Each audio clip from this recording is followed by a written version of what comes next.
सुप्रभात बच्चों, प्रातःकालीन कक्षा में आप सबों का हार्दिक अभिनंदन।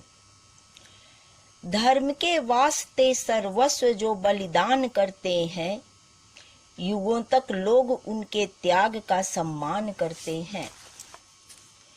जन्म भी ठीक है उनका, मरण भी खूब है उनका, जो अपने देश और जाति की ऊंची शान करते हैं। इन्हीं सुविचारों के साथ आज के इस सत्र का हम लोग प्रारंभ करते हैं। आज हम लोगों को अभ्यास 11 के अंतर्गत टॉपिक कौन सा है? समास। समास पे विचार करना है ना? तो हम लोग ये जाने कि समास है क्या। समास की रचना पर अगर हम विचार करते हैं तो ये ध्यान देने वाली बात है कि समास रचना दो शब्दों या दो पदों के बीच होती है। ये पद क्या है?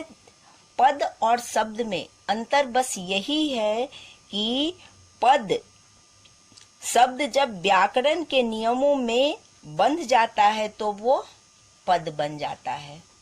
ठीक है ना? चलिए, अब दूसरी बात है कि समास में पहला पद पूर्व पद तथा दूसरा पद उत्तर पद कहलाता है ना?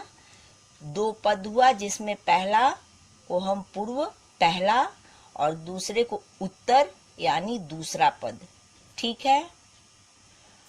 अब तीसरी जो ध्यान देने वाली बात है वो पूर्व पद तथा उत्तर पद के संयोग से जो नया शब्द बनता है उसे समस्त पद या समास कहते हैं।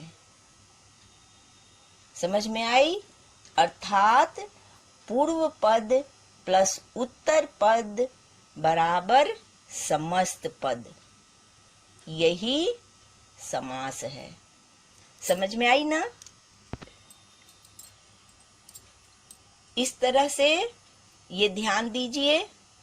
याद रखने वाली चीज, आपके पुस्तक के अंतर्गत दो शब्दों के मेल से बने शब्द समस्त पद कहलाते हैं। नंबर 2, समस्त पद बनाने की प्रक्रिया समास कहलाती है। नंबर 3, शब्दों को अलग करके लिखना समस्त पद विग्रह कहलाता है। नंबर 4, समस्त पद में प्रयुक्त पहला पद पूर्व पद और दूसरा पद उत्तर पद कहलाता है। मैंने इन्हीं चीजों को आप लोगों को पहले ही बता दिया है। समझ में आई ना बच्चों? अब जैसा कि इसके भेद पे विचार करते हैं तो इसके 6 भेद हैं। कितने? 6 भेद हैं। पहला तत्पुरुष समास, दूसरा द्विगु, तीसरा द्वंद्व, चौथा अव्ययी भाव, पांचवा कर्मधारय और छठा बहुव्रीहि। परंतु अभी हम लोगों को अर्धवार्षिक तक पुस्तक में अभ्यास 11 में जैसा कि देख रहे हैं अब है तत्पुरुष, द्विगु और द्वंद्व।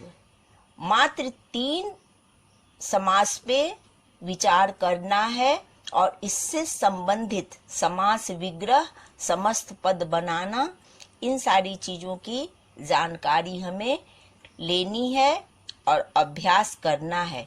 बाकी का ये 3 जो है अव्ययी भाव, कर्मधारय और बहुव्रीहि, ये वार्षिक परीक्षा के पाठ्यक्रम में है। इसलिए इन तीनों पे हम लोग बाद में विचार करेंगे। अभी मात्र 3 पे करेंगे। कौन कौन सा? तत्पुरुष, द्विगु और द्वंद्व। जैसा कि पुस्तक के अंतर्गत ये आप लोग देख रहे हैं कि नीचे लिखे शब्दों व उनके विग्रह को ध्यान पूर्वक पढ़िए, है ना। पुस्तकालय, पुस्तक का आलय, प्रयोगशाला, प्रयोग के लिए शाला, विश्वविद्यालय, विश्व का विद्यालय, आनंदानुभूति, आनंद की अनुभूति, सप्ताह, 7 दिनों का समूह, पढ़ाई लिखाई, पढ़ाई और लिखाई, भाई बहनों, भाई और बहनों, स्त्री पुरुष, स्त्री और पुरुष। इतने जो शब्द दिए गए हैं और जो विग्रह किया गया है, इसके अंतर्गत हम लोगों को जैसा कि अभी बताए तत्पुरुष, द्विगु और द्वंद्व, ये तीनों समास से संबंधित ये सारे शब्द हैं। अब हम लोग एक एक करके इस पे विचार करेंगे। अब जैसा कि आगे देखिए, ये 6 भेद जो कि मैं पहले बता चुकी हूँ, जिसके बारे में यहाँ बताया गया है समास के 6 भेद: तत्पुरुष, द्विगु, द्वंद्व, अव्ययी भाव, कर्मधारय और बहुव्रीहि, है ना। इसमें अभी हम लोग इस पाठ में 3 भेद जैसा कि तत्पुरुष, द्विगु और द्वंद्व के बारे में जानेंगे, जिसमें पहला क्या है, तत्पुरुष समास, है ना। तो तत्पुरुष समास को जानने समझने के लिए हम कारक के चिन्हों को अगर केंद्र ध्यान में रखते हैं तो हमें ये सुविधा ज्यादा होगी, है ना। या यूं कहें कि कारकीय संबंध युक्त समास, जिस समस्त पद में उत्तर पद प्रधान हो तथा दोनों पदों में कारक के विभक्ति चिन्ह का लोप हो, वहां तत्पुरुष समास होता है। जैसे परलोक गमन, विच्छेद करते हैं तो क्या होता है इसका, परलोक को गमन। यहाँ को ये आपका कारक का कर्म चिन्ह है।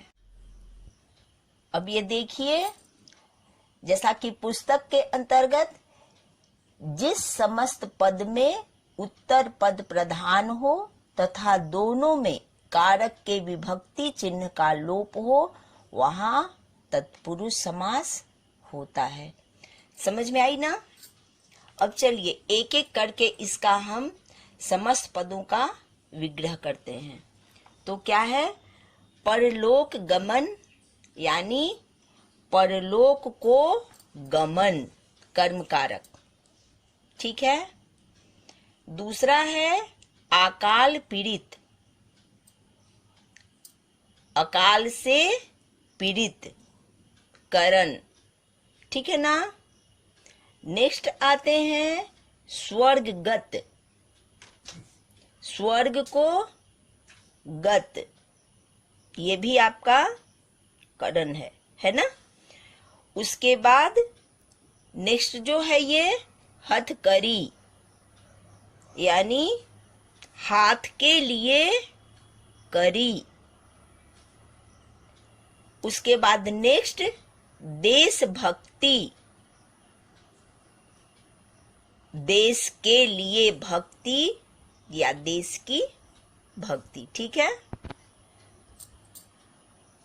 अब ये नीचे देखिए, ये क्या है, दिए गए विग्रहों का समस्त पद लिखिए। एक बात ध्यान देने वाली है कि समास में 2 तरह से आपके प्रश्न आते हैं। एक तो समस्त पद दिया रहता है और उसका विग्रह करना होता है, जो कि हमने ऊपर किया।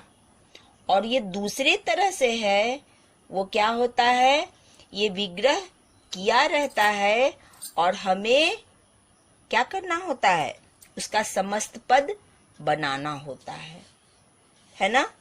तो क्या है, भय से भीत, यानी भयभीत। हस्त से लिखित, क्या होगा, हस्त लिखित। अब ये नेक्स्ट, माल के लिए गोदाम, क्या होगा, माल गोदाम, है ना। धर्म से भ्रष्ट, धर्म भ्रष्ट। रोग से मुक्त, क्या होगा, रोग मुक्त। इस तरह से हम लोगों ने तत्पुरुष समास के वाले अभ्यास को पूरा किया। अब ये दूसरा जो है वो क्या है, द्वंद्व समास।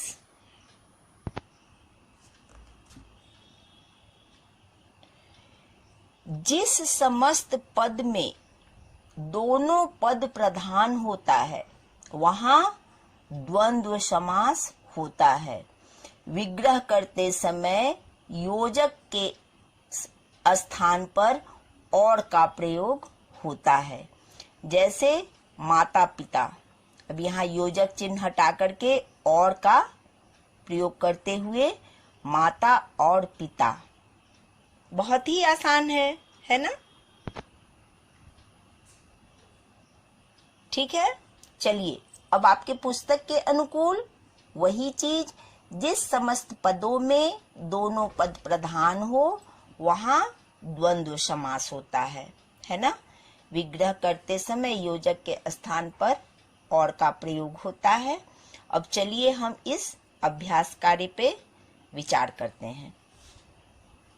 अन्न जल, अन्न और जल, देश विदेश, देश और विदेश, गंगा यमुना, गंगा और यमुना, अमीर गरीब, अमीर और गरीब, आटा दाल, आटा और दाल।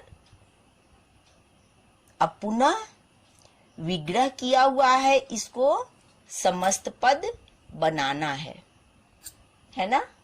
चलिए, सुख और दुख, क्या हो गया, सुख दुख। पाप और पुण्य, पाप पुण्य। भूख और प्यास, भूख प्यास।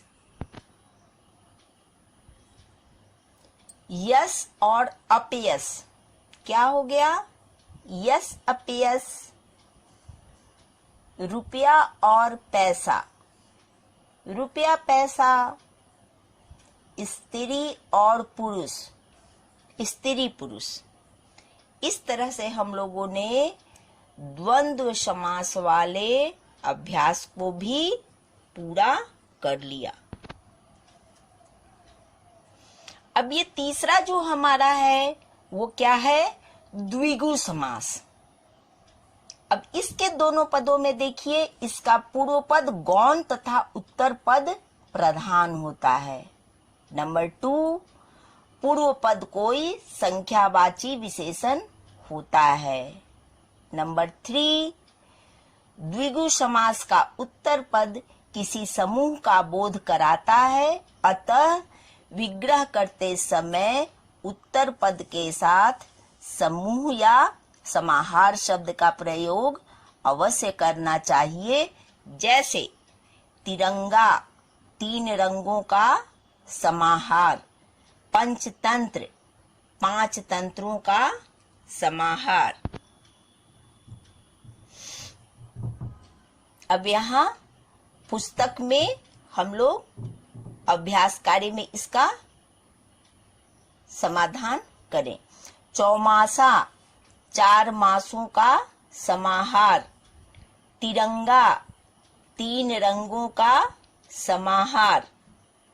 नवग्रह, 9 ग्रहों का समाहार। दोपहर, 2 पहरों का समाहार। त्रिलोक, 3 लोकों का समाहार। अब ये समस्त पद बनाना है।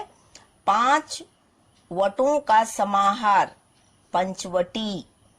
5 तंत्रों का समाहार, पंचतंत्र। माल के लिए गोदाम, माल गोदाम।